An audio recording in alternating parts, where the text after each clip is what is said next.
আসসালামু আলাইকুম। তো আশা করি নিশ্চয়ই সকলেই ভালো আছেন। আমি চাই আপনারা সবসময় ভালোর দলেই থাকুন। তো অবশেষে রিয়াল মাদ্রিদ টানা 2 ম্যাচ হারার পরে বার্সেলোনা এবং এসি মিলানের বিপক্ষে হারার পরে টানা 2 ম্যাচ হারার পরে জয়ের দ্বারায় ফেরার ইঙ্গিত দিয়েছে। যে জয়ের দ্বারা ফেরার ইঙ্গিতের দিনে রিয়াল মাদ্রিদের হয়ে হ্যাটট্রিক করেছে ব্রাজিলের সুপারস্টার ভিনিসিয়াস জুনিয়র। তো এটা ব্রাজিলিয়ান এবং রিয়াল মাদ্রিদ ফ্যানদের জন্য যতটা সুখকর, তার চাইতেও কিন্তু দুঃখজনক ব্যাপার হচ্ছে এই ম্যাচটাতে দুজন ব্রাজিলিয়ান ইনজুরি নিয়ে মাঠ ছেড়েছিলেন।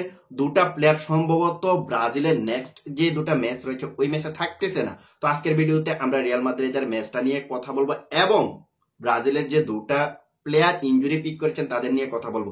তো প্রথমত আমরা যদি ম্যাচের টেস্টটা দেখি তাহলে দেখতে পারবো যে এই ম্যাচটাতে রিয়াল মাদ্রিদ 68% বল দখলে রেখে 18টা শুট নিয়েছে।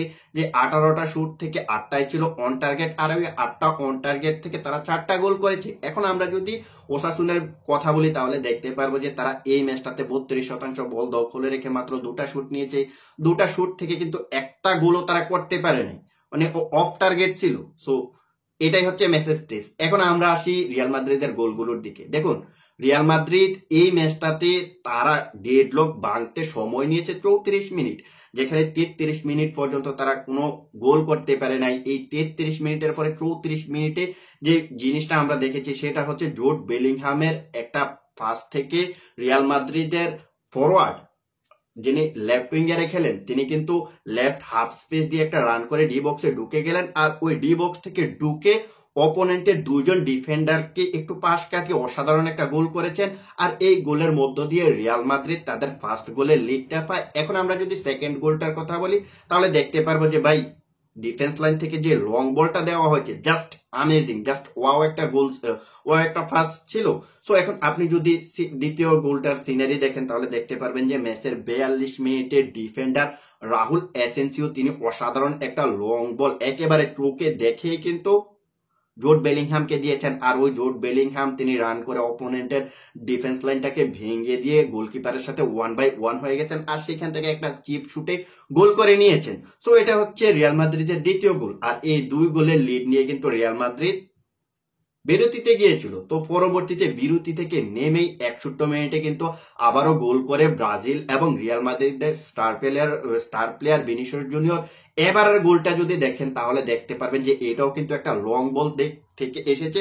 আর এই গোলটার অ্যাসিস্ট কে করেছে জানেন? এই গোলটার অ্যাসিস্ট করেছে রিয়াল মাদ্রিদের গোলকিপার লুনিন, যিনি কিনা বলটা রিসিভ করে এক মুহূর্তে তিনি একটা লং বল দিলেন ভিনিসিয়াস জুনিয়রের কাছে। আর ভিনিসিয়াস জুনিয়র ওই মোমেন্টে যে জায়গাটাতে ছিলেন নিজেদের হাফেই ছিলেন, বাট ভিনিসিয়াস জুনিয়র তো স্পিড বেশি।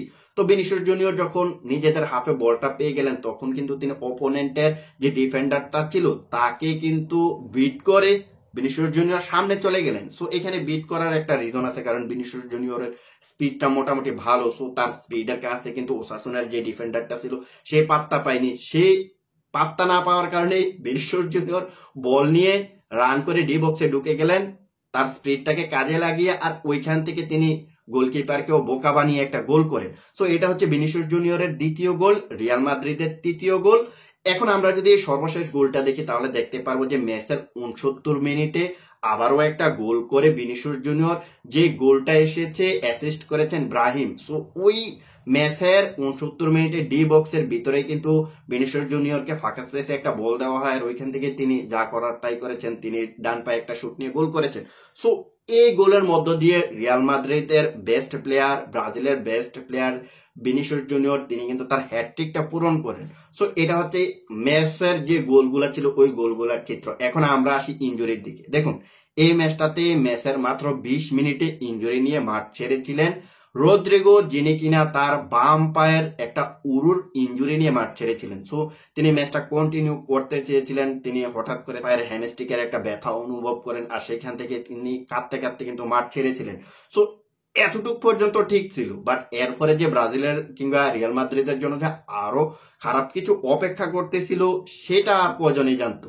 এরপরের 10 মিনিটের মাথায় অর্থাৎ 30 মিনিটের মাথায় কিন্তু রিয়ালের ডিফেন্ডার অর্থাৎ ব্রাজিলের সেন্টার ব্যাক এডার মিলিতাও তার একটা হাঁটুর ইনজুরি নিয়ে মাঠ ছাড়েন। সো তার যে ইনজুরিটা দেখলাম সেটা হচ্ছে একটা এসিএল ইনজুরি।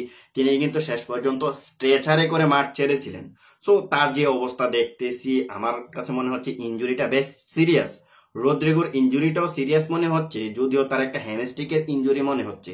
সো কিন্তু তার চাইতেও বড় ইনজুরি মনে হচ্ছে এডার মিলিতাওয়েরটা। দেখুন এখন রদ্রিগোর যে ইনজুরি এবং এডার মিলিতাওয়ের যে ইনজুরি, এই ইনজুরির আপডেট গুলা কিন্তু আমরা হয়তোবা আগামীকাল কিংবা আগামী পরশু দিন পাবো।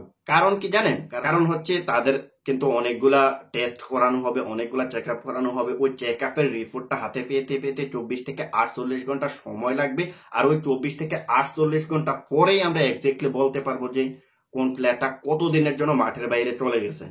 সো তাদের ইনজুরি দেখে আমার কাছে মনে হচ্ছে তাদের রিপ্লেসমেন্ট হিসেবে হয়তোবা আগামীকাল কিংবা আগামী পরশু দিনই ব্রাজিল কোচ ডুরিবাল জুনিয়র প্লেয়ারদের নাম ঘোষণা করে দিবে। হয়তোবা আজকে রাত্রেও হতে পারে, হলেও হতে পারে, কারণ আর কিন্তু সময় নেই। আজকে 10 তারিখ, কালকে আজকে 9 তারিখ, কালকে 10 তারিখ। সো 10 তারিখে 11 তারিখ থেকে কিন্তু ব্রাজিল তাদের ট্রেনিং সেশনটা শুরু করবে। সো ট্রেনিং সেশনটার মাঝখান দিয়ে যদি আর একদিনের বাকি, সেই অনুযায়ী বলতে চাই এখন আর সময় নেই। সো তাদেরকে ছাড়াই হয়তো বা ব্রাজিলকে সামনের দুটা ম্যাচ খেলতে হবে। এখন আমি এডার মিলিতাওকে নিয়ে একটা কথা বলতে চাই। দেখুন ভাই, প্লেয়ারটা লাস্ট ওই কোপা আমেরিকার পরে এ পর্যন্ত যতগুলো ম্যাচ হয়েছে, 4টা ম্যাচ হয়েছে, 2টা ফিফা উইন্ডো ছিল। ওই 2টা ফিফা উইন্ডোতেই কিন্তু নিজের ইনজুরি দেখিয়ে, নিজের ইনজুরি বাহানা দেখিয়ে কিন্তু রিয়াল মাদ্রিদে চলে গিয়েছিলেন। ওইখানে গিয়ে কিন্তু তিনি এর পরের দিন থেকে ট্রেনিং করতেছিলেন, এবং কি ইন্টারন্যাশনাল ফিফা উইন্ডোটা যখন শেষ হয়েছিল তখন ওই ইন্টারন্যাশনাল ফিফা উইন্ডোর পরে যখন ক্লাবের ম্যাচগুলো ছিল, ওই ক্লাবের ফার্স্ট ম্যাচটাতেই তিনি খেলেছিলেন। সো তাকে নিয়ে কিন্তু অনেক ডাউট ছিল। এবারও হয়তো বা এমন ধরনের ইনজুরি তিনি পিক করে, ইনজুরির বাহানা দিয়ে হয়তো বা জাতীয় দলে আসতে চাইবে না কিংবা জাতীয় দলে তাকে আসতে দিবে না। সো ওইগুলাকে নাটক মনে হয়েছে আগের গুলো, বাট গতকালকে যে ইনজুরিটা, সেটা আমার কাছে মনে হয় না যে নাটক, সেটা একটা এসিএল ইনজুরির আমার কাছে মনে হইতেছে। সো এই এসিএল ইনজুরির কারণেই কিন্তু তিনি গত বছর প্রায় 1 বছরের মতো মাঠের বাইরে ছিলেন।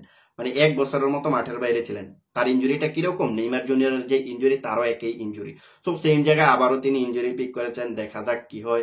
সো আমার কাছে মনে হচ্ছে কি জানেন, ওই আপনি যখন বারবার অভিনয় করবেন, সেই অভিনয়টা শেষ পর্যন্ত কর্মা হিসেবে আপনার আমল নামায় প্রকাশ হবে। সো এর আগে হয়তোবা তিনি নিজের ইচ্ছা করে জাতীয় দলে আসে না, ইনজুরির বাহানা দেখিয়ে। সো এখন হয়তোবা ওই কর্মা, বললাম না যেমন কর্ম তেমন ফল, ওই কর্মার কারণে হয়তোবা এমন ধরনের একটা ইনজুরি পিক করে ফেলেছেন। সো তিনি যে ইনজুরিটা পিক করেছেন, এখান থেকে ফিরে আসতে যদি সিরিয়াস হয় তাহলে ফিরে আসতে বেশ সময় লাগবে। সো এখন কথা হচ্ছে শেষ পর্যন্ত দেখা যাক, আগামীকাল পর্যন্ত আমরা ওয়েট করতে পারি। হয়তো বা আজকে রাত্র আপডেটটা পেয়ে যেতে পারি যে ডুরিবাল জুনিয়র আসলে এই 2টা প্লেয়ারকে নিয়ে কি করতে চায়, আর রিয়াল মাদ্রিদ তারা এই 2টা প্লেয়ারের সম্পর্কে কি স্টেটমেন্ট দেয়, সেটাই কিন্তু এখন দেখার বিষয়। সো আজকের ভিডিওটা এখানে শেষ করবো। দেখা হবে অন্য কোনো এক ভিডিওতে। সে পর্যন্ত ভালো থাকবেন। আল্লাহ।